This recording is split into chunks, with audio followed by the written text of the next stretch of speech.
شداد نے منہ میں انگلیاں رکھ کر زور سے سیٹی بجائی۔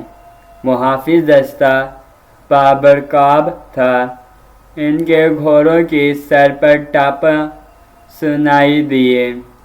اس کے ساتھ ہی تینوں سالار اس طرح دوڑ پڑے جس طرف سے تیر آیا تھا۔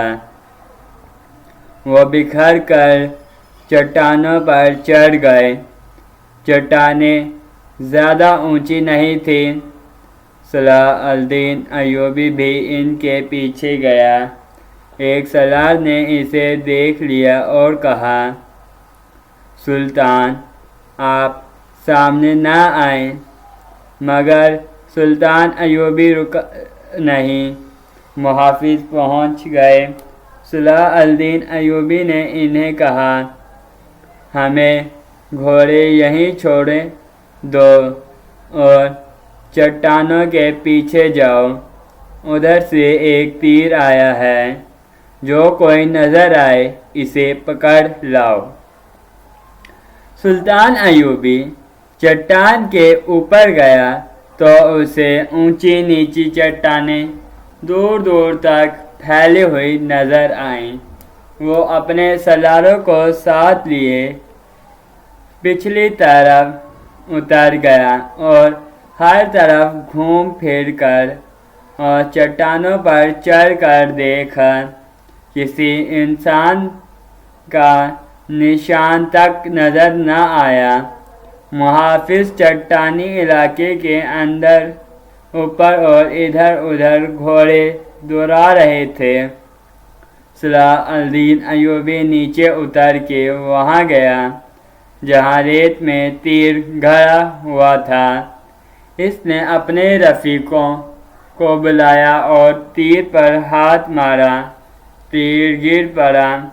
سلطان ایوبی نے کہا، دور سے آیا ہے اس لیے پاؤں میں لگا ہے، ورنہ گردن یا پیٹھ میں لگتا۔ ریت میں بھی زیادہ نہیں اترا۔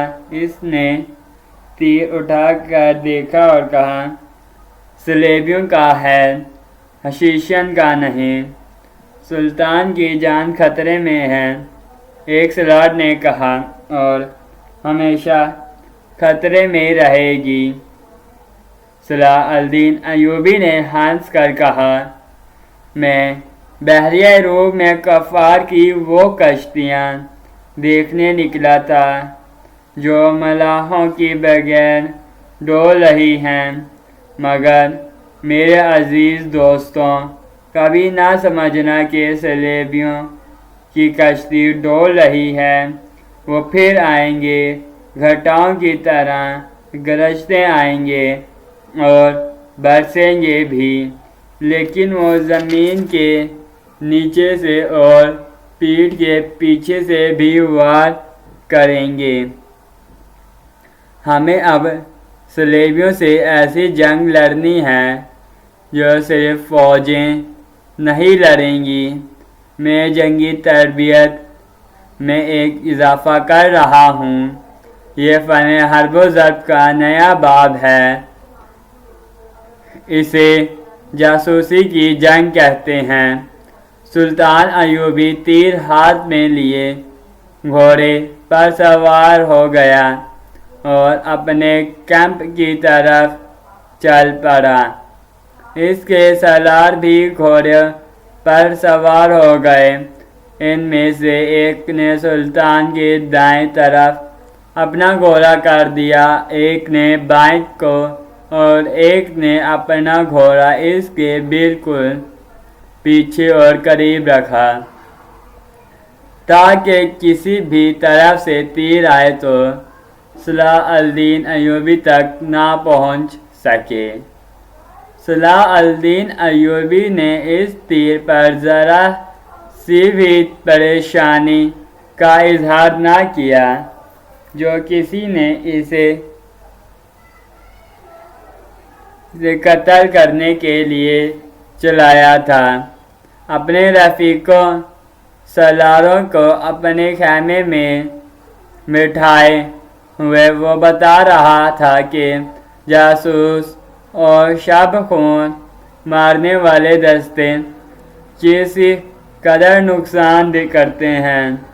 وہ کہہ رہا تھا میں علی بن سفیان کو ایک ہدایت دے چکا ہوں، لیکن اس پر عمل درآمد نہیں ہو سکا کیونکہ فوراً ہی مجھے اس حملے کی خبر ملی۔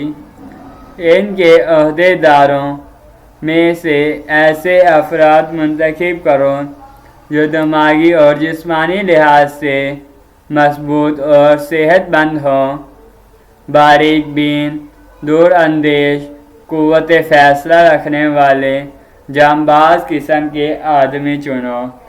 میں نے علی کو ایسے آدمیوں کی جو صفات بتائی تھیں وہ سب سن لو۔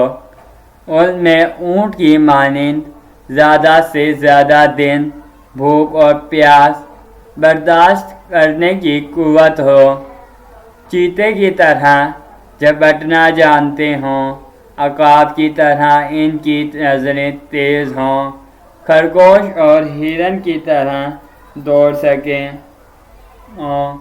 مسلح دشمن سے ہتھیار کے بغیر بھی لڑ سکیں، ان میں شراب اور کسی دوسری نشہ آور چیز کی عادت نہ ہو، کسی لالچ میں نہ آئیں، عورت کتنی ہی حسین مل جائے اور زر و جواہرات کی انبار ان کے قدموں میں لگا دیے جائیں، وہ نظر اپنے فرض پر رکھیں، اپنے دوستوں اور ان کے کمانداروں کو خاص طور پر ذہن نشین کرا دیں کہ عیسائی بڑی ہی خوبصورت اور جوان لڑکیوں کو جاسوسی کے لیے بھیجتے ہیں۔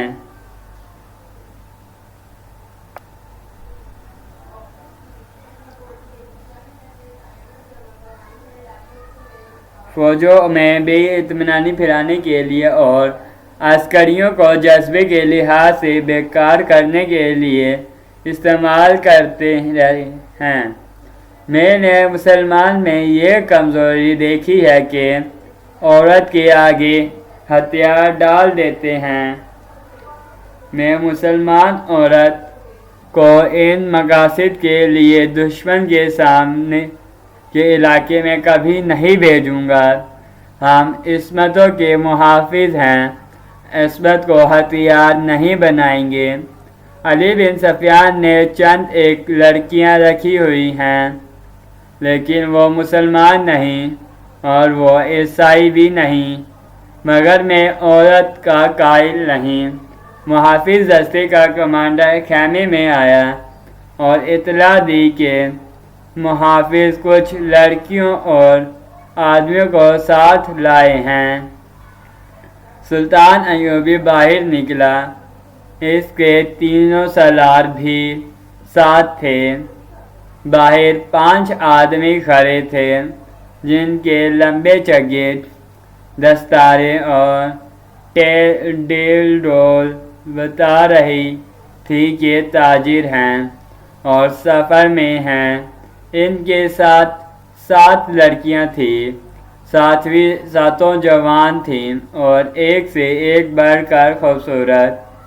ان محافظوں میں سے ایک نے جو سلطان پر تیر چلانے والے کی تلاش میں گئے تھے بتایا کہ انہوں نے تمام علاقہ چھان مارا، انہیں کوئی آدمی نظر نہیں آیا۔